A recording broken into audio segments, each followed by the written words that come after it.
বঙ্গবন্ধু শেখ মুজিবুর রহমান ছিলেন বাঙালির স্বাধীনতার অগ্রদূত ও জাতির জনক। তিনি বলেছিলেন, তোমরা আমাকে হত্যা করতে পারো, কিন্তু আমার আদর্শকে না। এ বক্তব্যে তার অটল দৃঢ়তা ও আত্মত্যাগের চেতনা প্রতিফলিত হয়।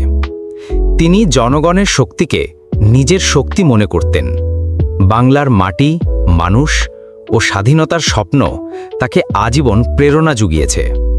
তার আদর্শ আজও কোটি মানুষের হৃদয়ে বেঁচে আছে। মহাত্মা গান্ধী। গান্ধীজি ছিলেন ভারতের স্বাধীনতা আন্দোলনের নেতা, যিনি অহিংসা ও সত্যের পথে সংগ্রাম চালিয়ে গেছেন।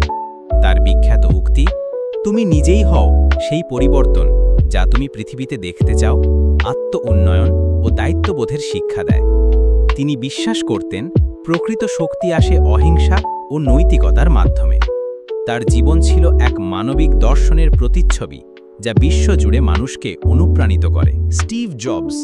অ্যাপল কোম্পানির সহ-প্রতিষ্ঠাতা স্টিভ জবস ছিলেন এক যুগান্তকারী উদ্ভাবক। তিনি বলতেন, তোমার সময় সীমিত, তাই অন্যের জীবন নকল করে তা নষ্ট করো না।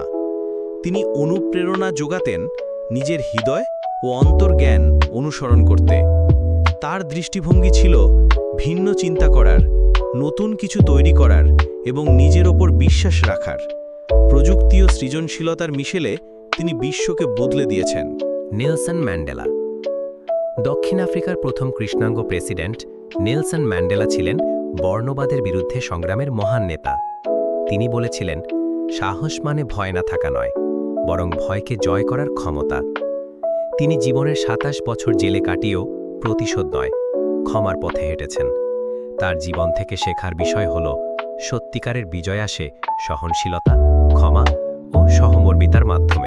Abraham Lincoln. যুক্তরাষ্ট্রের ১৬তম প্রেসিডেন্ট আব্রাহাম লিঙ্কন গণতন্ত্র ও মানবাধিকারের প্রতীক।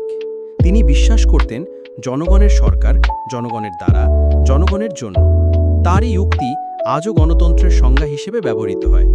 লিঙ্কনের সততা, ন্যায় বিচার এবং দাসপ্রথা বিলোপে অবদান তাকে ইতিহাসে অবিস্মরণীয় করেছে।